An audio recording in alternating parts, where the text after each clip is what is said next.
Welcome to the Money Insights Podcast, where high-income earners come to learn wealth-building strategies that will take them from high income to high net worth. With your hosts, financial and wealth-building experts, Christian Allen and Rod Zabriskie. Welcome into today's episode of the Money Insights Podcast. I'm your host, Christian Allen. With me, as always, my guy, Rod the Pod Zabriskie. Rod, what's up, man? Hey, I'm doing great, and I'm excited. Today's okay. We've done an interview. Yep, it has been a long time. So we have a special guest today. We're going to bring him in here in a few minutes. But before we do, I want to just start by setting the stage as we get ready for our friend Phil Zeltzman to come in and talk to us. The episode title today is The Real Wealth Gap, Why Financial Education Isn't Optional Anymore. And you can probably pick up just from the title, like what we're going to be talking about here. But I really think, Rod, that one of the biggest issues when we're talking about the wealth gap is the difference in education, right? Yes. And so for that reason, like, we thought it would be really great to bring somebody in who actually is living it. He really wants to do something about it, right? He wants to make a difference. And so we'll do that here in just a minute, Rod. But I want to start with this stat, because I think this kind of tells a little bit of the story that we're dealing with. So a stat from 2023, according to CNBC, 70% of Americans report feeling financially stressed. Okay, so 7 out of 10 people are stressed. Nearly half of those are earning over $100,000 still are living paycheck to paycheck. So what does that tell you? It tells you that it's not even as much about yes, there's a behavioral issue that is existing there, but there's something more systemic about it, right? Mm-hmm. If such a high percentage of people, even people who are making good money, who are, shouldn't be living paycheck to paycheck are, then to me, that suggests that there's a systemic issue. And of course, people like us and people like Phil, who we're going to talk to in a few minutes, are actually out there doing something about it. So, Rod, frame this up for us, kind of frame the conversation, and just share your perspective around why financial education is so critical today. Okay, so I'm going to start with the word education. And I often hear people lament, man, I went to school, especially, these highly specialized physicians or attorneys or whatever, went to school forever, right? Yep. They get done. 11 years later. Yeah. Then at the age of 34. Sorry, keep cutting you off. No worries. Then they're like, well, all of that was great, but they didn't build anything into that about finance.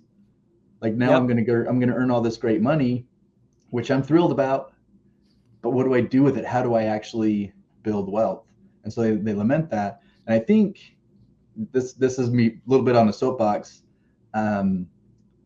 I think what Phil has done, what we'll learn from him, is that he just kind of took it into his own hands. And he said, he tried, like he looked around and tried to find the silver bullet. And so he just basically had to be self-educated. And to some degree, we all have to take that on ourselves, right? Well, and Phil actually did something else first.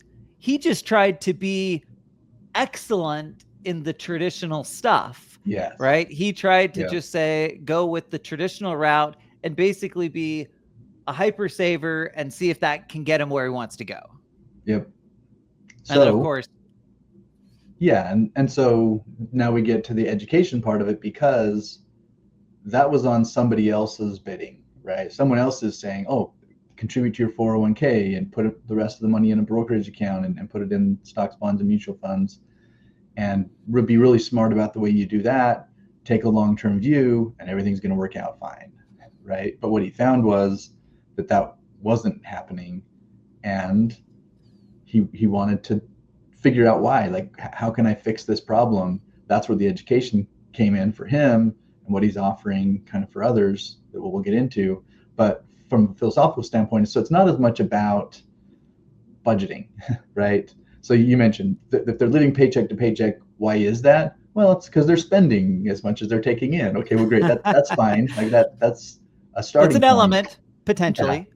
But where do you go from there? It's more about clarity, control, confidence, know-how, kind of step-by-step process that you can follow to get to where you want to be. And that changes the habits. If I start on the other side and I just say, well, I just need to spend less, I may or may not get there. Most of us don't get there, right? Yep. Yeah, I think that's absolutely true. The thing that's kind of sticking out in my mind, Rod, you mentioned, the traditional road that we take. We go to college, we get out of college, we usually have, most people at least have some sort of debt, particularly if you're like in a highly specialized field. You come out with a bunch of debt. So you then are faced with two really big mountains to climb. The first one is, how do I just get out from under this debt pile? Yeah. Right. And the second one is, how do I create enough so that when I can't work anymore, I have enough money to allow me to live the rest of my life, AKA retirement.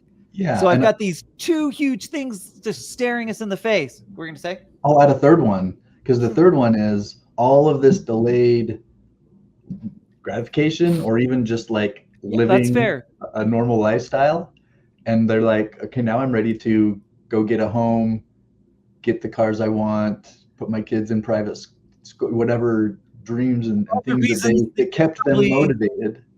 Yep. Yeah, that's a good point.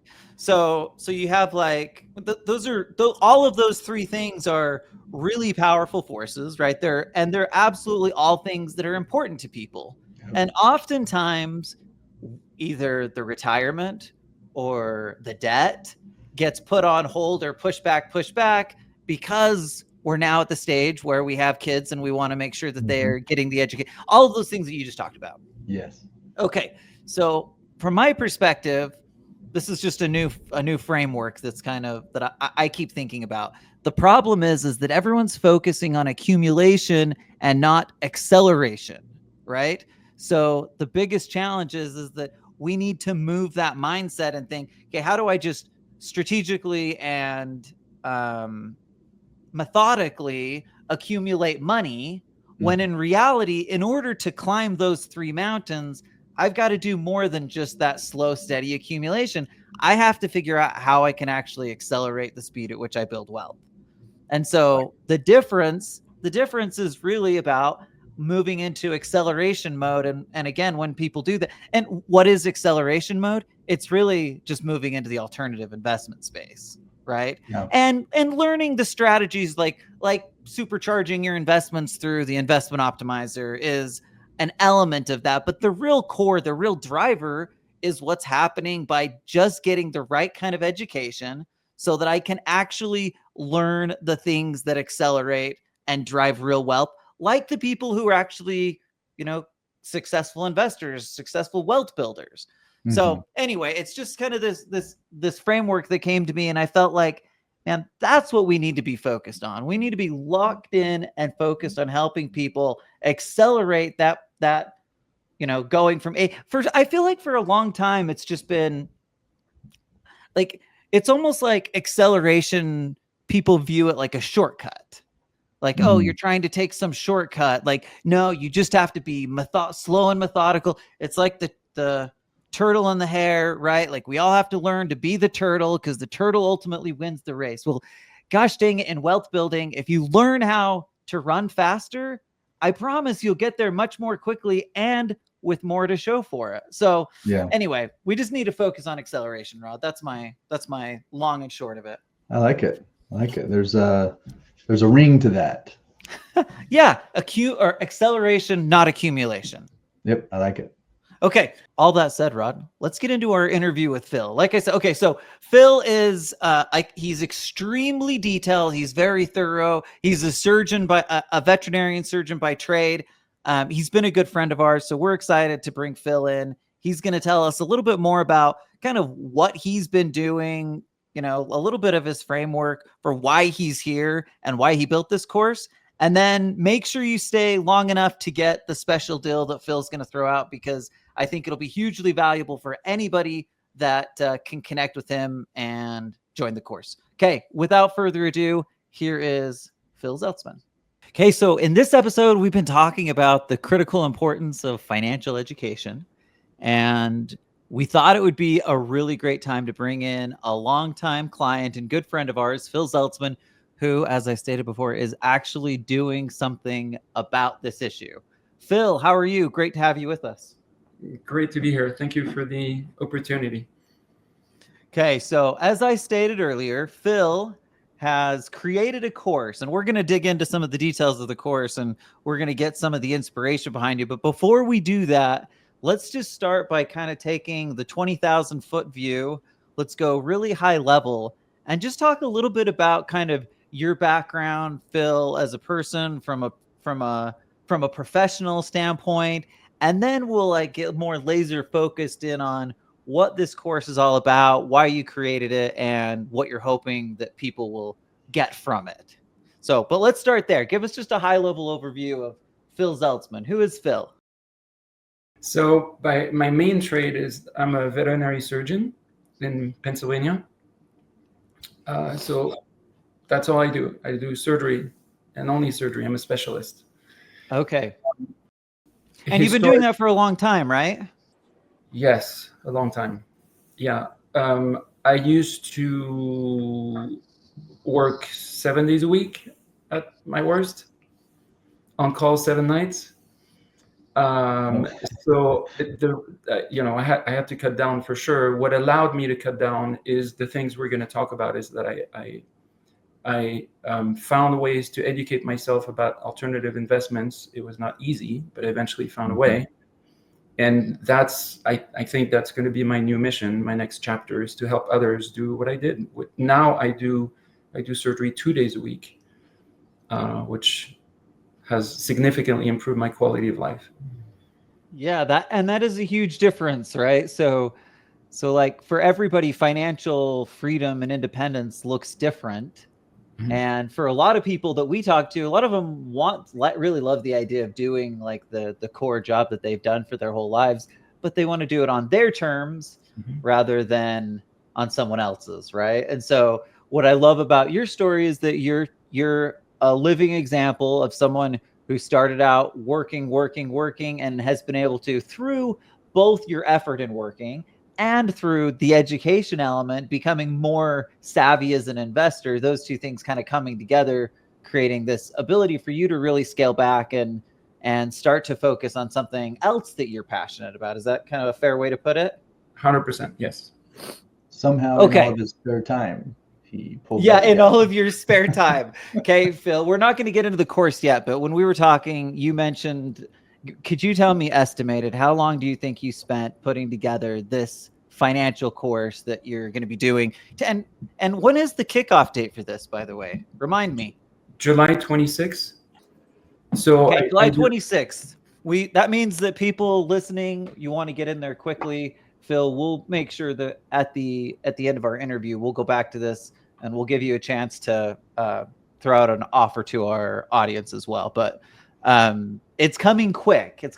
So we wanted to make sure that we got this out there ASAP so that people have a chance to check out what Phil's doing and see if it's something that makes sense and fits for you. So sorry, I didn't mean to cut you off on there, Phil, but no worries.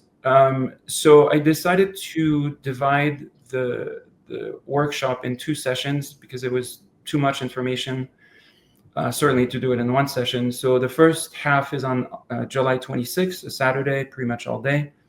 Then there will be a break for attendees to digest the information, and then to do a really cool exercise, sort of homework, but something that could be not bragging, but it can really change somebody's perspective and outlook on their financial life significantly. And then we'll come back together on August 30th, which is another Saturday all day, and we'll go over the rest of the information. And then at the end of the course, attendees will leave with a 10-year plan. I love it. So it's like a two-day intensive. You're going to be all in, but you're going to walk away with a really actionable plan that you can take with you. Yeah. More specifically, it's a 1, 3, 5, 10-year plan. I love it. That's amazing. Okay. Talk about, like, I want to go back to the beginning though. So what's the inspiration behind doing this? And then let's talk about like obviously we're pretty in lockstep in terms of philosophy around building wealth. So I have to assume that there's going to be a lot of stuff there that's both from the traditional and the alternative space, helping people kind of understand those elements a little bit better. But why is it, like, what is it that inspired you to feel like, hey, this is something that I feel like I need to do, that I really want to do? Wow, this is a little bit embarrassing. So I have a medical condition, shiny object syndrome. So a friend of mine approached me and said, Phil, I want to learn everything you know about alternative investment. I'm sick and tired of the ups and downs of the stock market. Teach me what you know. And I said, this is great. This is what I want to do when I retire. Let's talk in a few years. And he said, no, I don't think you understand. I need it now. So having shiny object syndrome, I gave in and I created the course for him, which is silly, obviously. It doesn't make any sense to only do it for one person. So I some friends, people who ironically have invested with before, and now I want to open it up to more people so I can help them speed up their learning curve. And what did he see in you that prompted that? And obviously, this was preceded by some conversation, and maybe it's been for a long time where he's kind of watched what you're doing. But what was the impetus even to that? He's a practice owner, and I think he would like to cut back and spend more time, as we all say, working on the business instead of in the business. So I think that's the motivation, is to get some cash flow so we can cut back and work less. And it seems like he had kind of seen you being able to do that as a friend, colleague, and that's kind of where the impetus was, like, hey, if Phil's doing this, he must be doing something right. I got to figure out more of what he's doing. Does that sound fair? Yeah. Okay. I think it's a really, like, here's the thing. There's a lot of really great motivations to go and help people with financial education, and helping a friend is certainly one of those. And then when you combine that with just the fact that there's so little financial education that's taught in our schools and these systems as we grow up, like, we get out of high school and college and we have an education in our trade, but typically we don't really know how wealth is built. And then maybe an even bigger problem is just that the overlying narrative is all about the traditional invest in stocks, bonds, mutual funds, 401ks, like those typical things. But talk to us a little bit about why that wasn't working for you, and kind of some of the direction that your course will take people. So I was, like most people who do what I do now, 100% of the stock market. I was I'm passionate about personal finance in general, but I was passionate about the stock market. I read a ridiculous number of newsletters every week. And I have to say that, I progressed through different publishing groups, and I found some really good people, really smart. But even they, as smart as they were not able to always protect me from the roller coaster of the stock market. So there came a point where I was sick and tired of seeing the losses, and that's where I started to seek alternatives. And how long ago was that, Phil? This was a good 20 years ago. Okay, very cool. And almost by coincidence, I came across my two first deals. The first one was with a client. The second one was with somebody who knew somebody who knew somebody.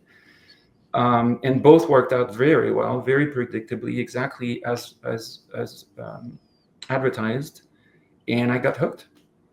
Yeah. And then once I educated myself, and that's part of the reason I created this course, is it's really difficult to educate yourself and to have a comprehensive view of all the options in the alternative space. I haven't found another course that is so concentrated that delivers everything you need to know in 2 days. Well, if there's anything I know about you, Phil, it's that you're thorough.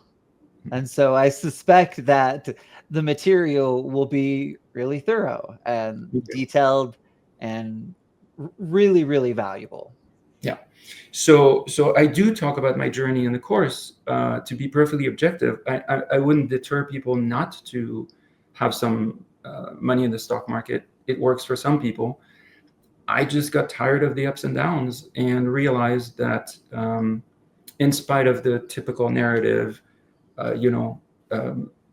when the stock market is down, it's the best news ever, so you can buy stuff on sale. If you look at curves comparing the ups and downs in the stock market and a curve where there is no losses, where the curves keep going up, there's no comparison. Alternative space is safer. It gives you way less ulcers. And even though we tend to say it's boring, I don't think it's boring. I don't think it's boring either. In fact, I would argue that it's only once you've been in the space for a long time that you might even start to think that, because it's a pretty exciting world, especially when you can learn that, like, because you think about the market, for most people, it's passive. There are obviously active day traders and things like that that are doing active trading, but for most people, it's a set it and forget it thing. And so it's not really something that gets you excited unless you go in and you see your accounts up. And then of course it gets you really grumpy if you go in and you see your accounts down, right? Yeah. But what's unique and really cool about this alternative space is that there's an opportunity to be in greater control and have more variety, right? There's like in here, we're putting our money in the market and it's just kind of doing its thing. Over here, like even if you just said real estate as an example, there's 25, maybe more different ways that I can invest in real estate, right? And then when you expand that to other different types of alternative assets, like it really gives you a pool of investment opportunities that we don't get in the other space, right? And specifically a pool in terms of like ways to do it, right? Obviously there's a gazillion different stocks and bonds, but there's not a lot of differences in strategy. And so we go over here and this gives us a chance to do things that are a little bit more creative. As an example, tax strategy for just as well. So Phil, let's get back to the course. What are some of the like primary topics that you hit on? And I know it's, again, I realize it's going to be pretty comprehensive, so probably can't go through all of it, but give us some of the points that you think people could really get value from throughout the course. Yeah, so we start with what's sort of the basics, which is single family housing. Then we'll talk about multifamily housing, which that's really real estate per se. We tend to call everything real estate. I think it's a misnomer. We should probably say cash flowing investments. Mm-hmm. So we'll talk about ADUs. I don't know that you've talked about them on the podcast. Accessory dwelling units, which is a really interesting subsegment of the real estate market. Yeah, that is interesting. Yeah, and then I guess another real estate investment is short-term rentals. And then we talk about things that are not really real estate per se, like self-storage, commodities from precious woods, precious metals, oil and gas. We do have a big segment about the best investment, quote unquote. Yes, I like it. Yep. Life insurance. We talk about life settlements, and on and on. I mean, it's so you get into you really get into a lot of different asset classes. Yeah, we even go into collectibles. Very nice. I'm curious, when you mentioned self-storage, you mentioned that it's not really real estate. Tell me a little more about that. Why did you say it's not real estate? Well, I shouldn't have said that. It is real estate. It's not lodging, right? Gotcha. Okay. Yeah. And I wondered if maybe you were thinking that it's kind of like it's about the operations, right? Yes, you own a piece of real estate, but it's more about what's happening on the property, right? And that may be the differentiation between kind of the living space versus a functioning, business basically. Yeah. And even within the self-storage space, there's different things. There's the mom and pop stores, self-storage that most people have used before. But then there's RVs and boats and commercial. So within that niche, there's several niches. What are some of the things, I mean, you can't possibly have been in everything, Phil, but what are some of the things that you've personally invested in over the years? Good or bad, doesn't matter. Just curious. I may or may not have invested in, no, I would never say everything. But a lot of stuff. A lot of stuff, yeah. All right, we won't make you go through all of them then. Mm-hmm. I'm guessing then a lot of these core stuff. Have you done short-term rentals? No, that's one thing. I think it's too many headaches. Yeah, I think that's where I've been at. I've been intrigued by it a few times, and then I decide all of the operational stuff that needs to go around it, and I've kind of walked away. But so I'm with you. Yeah, it's not passive enough for my taste. If there could totally be fair.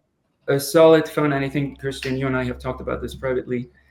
If there were a fund investing in short-term rentals, yes, that would be intriguing. But owning the units myself, I don't have the time or the desire to do it. We've started no to big see deal, some Phil. of that pop up. So I'm sorry? I said we've started to see some of those pop up with operators that are offering, they're gathering. And I was just gonna say Phil should just do it. Oh, sure. Since you don't have the time and energy for just go and create the solution to everybody's time and energy issue. I'm just kidding. Okay, so Phil, talk about what you hope that people will walk away with as they go through this course. I hope they'll walk away with new concepts, new opportunities, a new playbook. If they want to get away from the stock market. To be clear, there will be 0 recommendations. I'm sorry. I'm not a financial advisor. I'm just the guy who does what he preaches. So there's no recommendations. It's just education. It's strictly educational. So if, as I said earlier, if I can speed up their learning curve, and all these funds they've hopefully accumulated and put them to good use without incurring the ups and downs of the stock market, then I will be fulfilled. I love it. Well, the concept behind this episode is really focused on the idea that financial education is one of, if not the driving factor behind like the wealth gap that exists, right?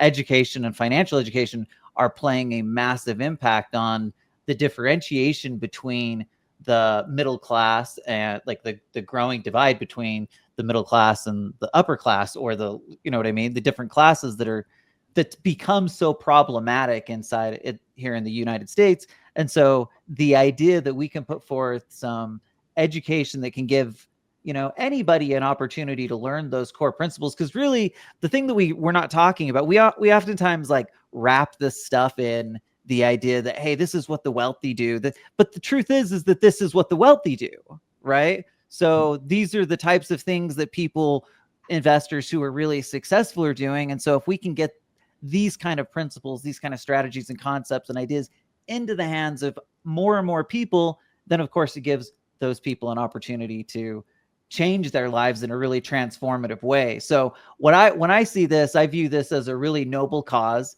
And because I know you, Phil, we've been back and forth on emails hundreds of times over the years. And I just felt like if there's somebody that's going to give it their all, that's really going to put the time and energy into it, then Phil's the guy to do it. So my recommendation, of course, is to go out and check out Phil's course, see if it looks like it's a good fit for you, especially if you have the time available during those days, then I would just highly recommend doing it. But Phil, before we kind of cut out for today, maybe are there first off, talk a little bit more about the course, the offering that you have for our audience.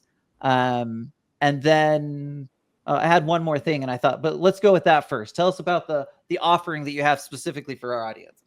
Yeah. Well, first of all, thank you for the compliments. That's very kind of you. Secondly, I thought of the best way to share. So I have a flyer and a PDF I'd like to share. I think the easiest way is to do it by email. So I created an email for listeners to simply write. So it's myfinancialworkshop@gmail.com. Okay. myfinancialworkshop@gmail.com. So you're saying just send in an email to Phil at that, and then that's how you can get connected to learn more about the course. Exactly. Okay. Then, okay. Give it to me one more time. myfinancialworkshop@gmail.com. Okay. myfinancialworkshop@gmail.com. And just so you know, if anybody forgets that, obviously you can go back and re-listen, but if you need to reach out to Rod or me, we certainly can get you connected to Phil as well and make sure that you're learning about the course. Okay, cool. And then I'll send the flyer. Then we can email back and forth. We can even talk on the phone if there's any questions. I thought I would offer your listener a small discount of 20%. I want to be very transparent. It's a lot of work, so there's a fee attached to it. To be perfectly transparent, it's $3,000, and I'm happy to offer 20% off to your listeners. So that's $600 off, which they can put. That's amazing. Yeah. Yes, that's great. I think that's an amazing offer. And again, I know how much time and effort you've put into this course. I know that it's going to be super valuable for people that are in it. So I feel like that's an extremely generous offer. I hope again that people will just take the chance to, learn from somebody who's been down that path, who's learned it for themselves, and now is passionate about teaching other people the things that he's taken. So Phil, thank you so much for hanging out with us.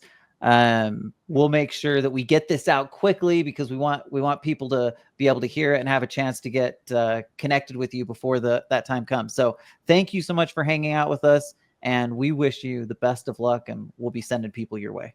Thank you so much. I really appreciate it. Okay, so huge thanks to our guy Phil Zeltzman for spending the time hanging out with us, and really just for putting the time, energy, and effort into creating this course and being passionate about financial education. Rod, I love it when people are as passionate as we are about helping others build wealth. And really, it's more than building wealth. It's about transformation and freedom. So it really isn't about the money. It's about creating the life that we want. And we kind of saw that with Phil. What are some of the things that stood out to you in our conversation with Phil? Yeah, well, one of the things was that I don't think there has to be something that is just for beginners. I think this can be transformational, helpful, kind of take you to the next level, even if you've already been in the alternative space for years, right? And in some ways, it might mean more to somebody who has already been kind of living that. But what we often see is this hunger to learn more, to do more, to expand their horizon, so to speak, in the ways that they approach investing in the alternative space. And this is a great opportunity for people like that as well. Yeah, I think that's a great point. I get more excited about learning about new opportunities and new investment opportunities all the time. And I think it's one of those things where it's almost like a dopamine hit, right? You learn something new and you're excited. Yeah. Hey, maybe I can go out and actually do something. But the cool thing is it just continues to build on itself, right? So that pattern builds. And of course, we end up driving toward the things that resonate with us. We can't all invest in everything, but I think your point's well taken. Phil's going to be detailed enough in this that it's not just going to be an intro level. If you're somebody who's been in the space, I'm certain that there will be many nuggets, many valuable nuggets that you can get your hands on by doing that. So I do want to just mention, by the way, that there's no financial incentive for Rod and I to promote Phil's course. Phil's just a longtime client, a friend, and someone that we genuinely believe will and does, or I should say someone we believe is passionate about financial education, and someone who we've seen ourselves as doing it right? Yeah. he's living the principles, the things that we believe. And so we just felt like it was a good opportunity to highlight Phil. And just want to give him another huge thanks. I'm certain that we could go on and on about the value that we can get out of Phil's course, but I think the best thing we can say is just go check it out, see if it's right for you. And a huge shout out and thanks to all of our audience. Thank you for listening, and we will see you next week. Thank you for listening to the Money Insights podcast. To learn more about the financial and business strategies discussed in this show, please visit moneyinsights.net. The views and opinions expressed on the Money Insights podcast are not intended to be individual financial, tax, or legal advice. Always consult with the appropriate advisor before making financial decisions. And if you're enjoying the show, please feel free to rate, subscribe, and leave a review wherever you listen to your podcasts. This will help others find the show and learn wealth building strategies for themselves. Thanks again for tuning in, and we'll catch you in the next episode.